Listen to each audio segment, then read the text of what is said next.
ఇక్కడికి అన్ని వర్గాల ప్రజలు వచ్చారు కదా. రైతులు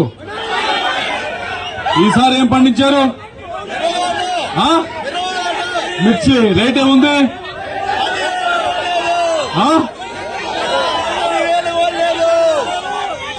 సాగునీరు వచ్చిందా? సాగునీరు మీ అందరికీ మాటిస్తా ఉన్నాం. వరికే పుడిసాల పూర్తి చేసే బాధ్యత మాది అని చెప్పి మీ అందరికీ మాటిస్తా ఉన్నాం.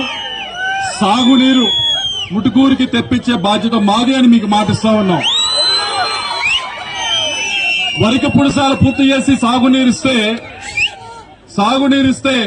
మనం ఒక కులానికి వేస్తావా? ఒక మతానికి వేస్తావా? ఇది అందరికీ సంబంధించిన సమస్యే కదా.